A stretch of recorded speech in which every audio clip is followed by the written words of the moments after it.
like to show you how to stretch watercolor paper. It's a very, very important skill to have when you're doing watercolor. And although you can get by with a watercolor block like this, or if you are going to, you can wet your paper and you can put it on a hard masonite or a plexiglass surface.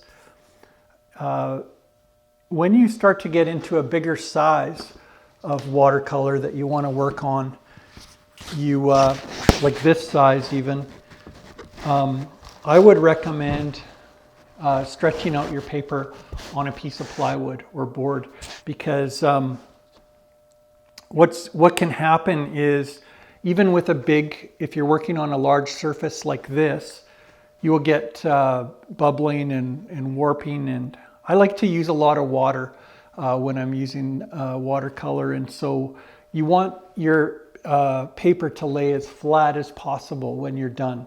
So the best way to me is what I learned from my instructors at Alberta College of Art back in the day. They showed us how to stretch out your paper on wood. I really like this old piece of plywood. Sometimes, like an athlete, artists are superstitious and they think they'll get better paintings off of when they work a certain way. So for me, this board, I was almost ready to recycle it or throw it out many times, but it's just perfect now because it's very soft. The wood is very soft and it will accept the staples because you're going to be stapling your paper on. And I even had holes in this wood, and I patched it last night because I'm going to do a portrait sitting this afternoon, or I'm going to be painting somebody's portrait. So I want to make sure that that the paper is going to be flat, because when your paper does bubble up, the last thing you want to do is to have to put it under a bunch of heavy books, or a dry mount press will work really good, or a t-shirt press if you have one. But if you don't, it can be a real hassle. So you want your paper to lay flat. So I've got my wood, and what you're going to need is you're going to need a piece of plywood, and this is, I believe, a 1/4 inch. And then you're going to need a sponge, big car wash sponge like this. You're going to need some watercolor tape. You can get this at an art supply store. I have used butcher's tape a lot of the time. You can go to the butcher and ask them, you know, where do you get your tape? It's gummy tape on one side when it gets wet. This is really good for stretching watercolor paper. You just need your basic stapler. You don't need a big stapler. We're not doing canvas. So you want something that's going to be easy to get the staples out of the board so you can use it again. And then I've got a big tub of water, and my paper, my watercolor paper, has been soaking for a couple hours now, so it's ready to we're ready to stretch the paper.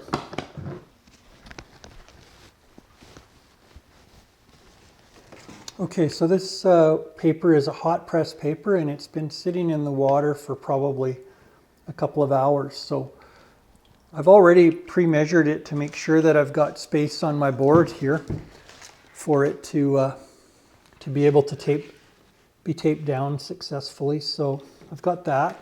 Another part is to make sure that this sponge is clean before you start wiping it, because you don't want to get off to a bad start with your watercolor by having any dirt on here or charcoal or whatever. So once it's kind of in the center, just going to give it a couple wipes.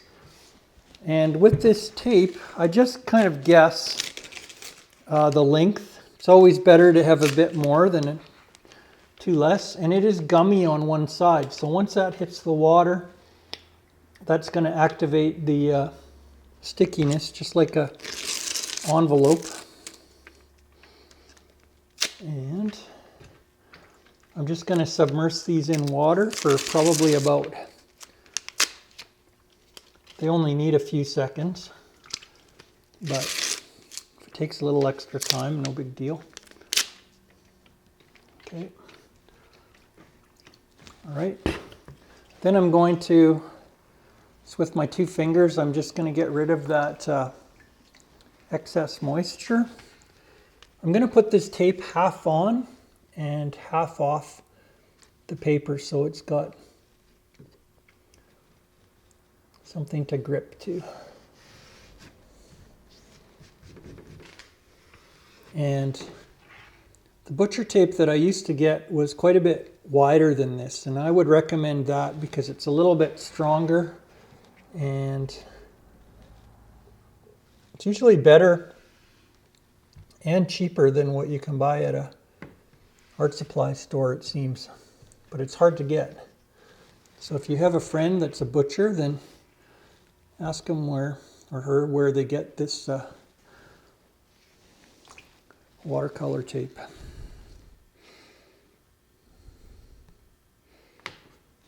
Okay.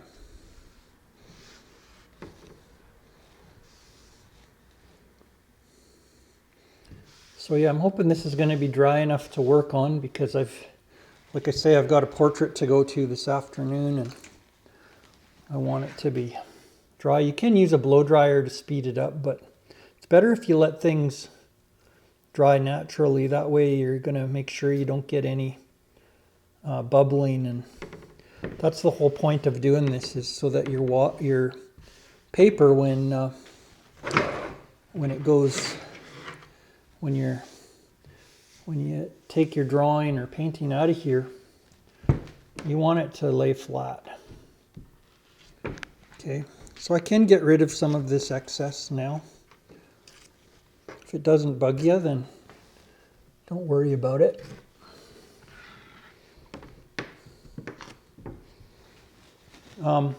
Okay, so you're going to open up your stapler like this so that you can staple. And I'm just going to move this so that you can see what I'm doing.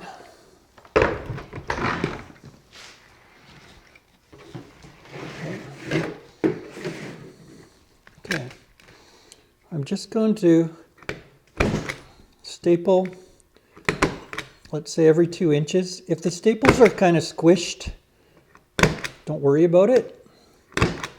It doesn't have to be pretty, it just has to hold down your paper.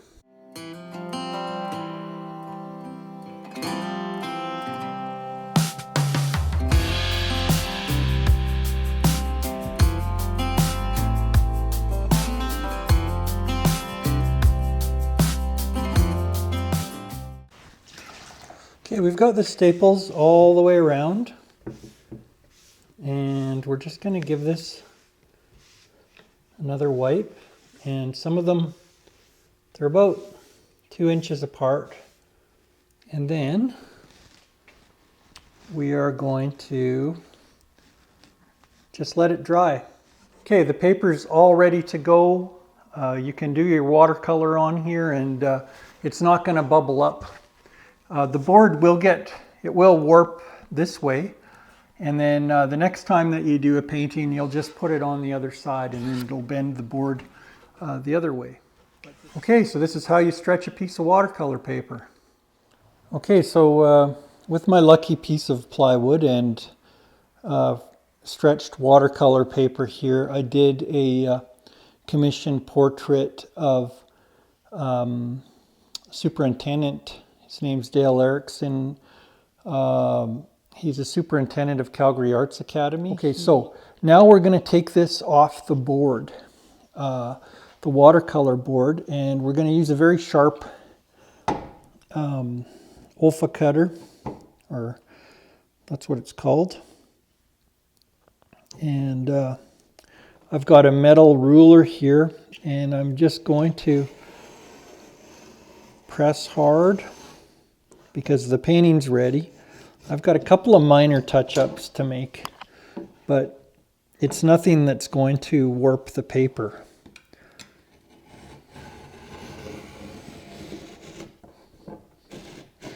These rulers are really good because they've got cork on the bottom, and the cork will keep it from moving. You can see that this was my ruler from art college. This was when I was in 3rd year. It's a long time ago. Okay, just going to run this along here.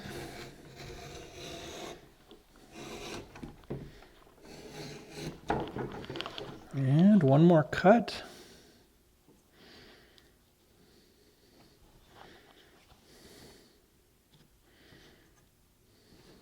Now these aren't exactly parallel, but once I take it to the framers, they will make sure the mats that they put on this are all going to be straight and everything's going to look great. Okay, so I'm going to take this, and when you're getting this board ready for the next go round, you can take staples out with your pliers and a screwdriver.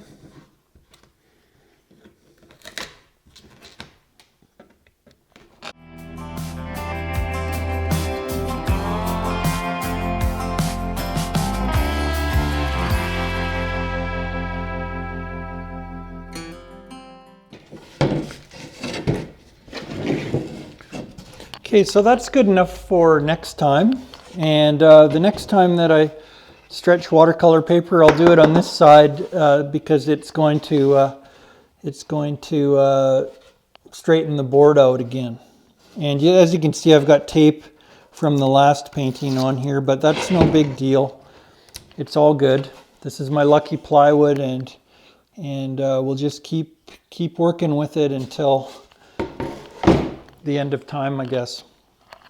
Okay, so finally, I wanted to mention my favorite watercolorist or watercolor painter of all time would have to be Andrew Wyeth. Now, Andrew Wyeth was an American painter, and he came from a great family of artists and illustrators. His father, N.C. Wyeth, and so forth. But I got to see his show in Seattle a few years ago, and this is from the show. This image is of a person that used to model for Andrew Wyeth named Helga Testorf. This is considered, or she's considered, America's Mona Lisa. And this is a really great painting. It's called Braids. That was at the exhibition. Now, for watercolor, I decided one day that when I was out in Banff with my wife Lee, that it was really interesting the way that she was sitting against the tree and she was looking at her cell phone, checking her cell phone, and I instantly thought of a painting that Andrew Wyeth had done. And so from that, I thought, I wonder if Helga Testorf, if she was modeling today, if she would be looking at a cell phone, whether she would get bored sitting there, because I'm sure that Andrew Wyeth probably had her sit for a long, long time while he was doing his paintings. And anyway, I did this painting, put it on the internet, and I posted that I wondered if Helga would have used a cell phone, and then I got a message saying no, Helga would not have used a cell phone. And the call came from a person, Helga's agent, Donald Cole, and I thought, wow, somebody actually knows Helga. And so I asked Donald if if he would show Helga a picture of this. And the really cool thing is that Donald showed a picture of this to Helga Tesdorf. Yes, this Helga, the actual person, and Helga liked it apparently, and she sent me this wonderful picture of her and Andrew Wyeth, and I just think that's really, really, really interesting. So anyway, yeah, check out Andrew Wyeth's work. He is a fantastic watercolorist. And best to you, Helga, if you're watching the video.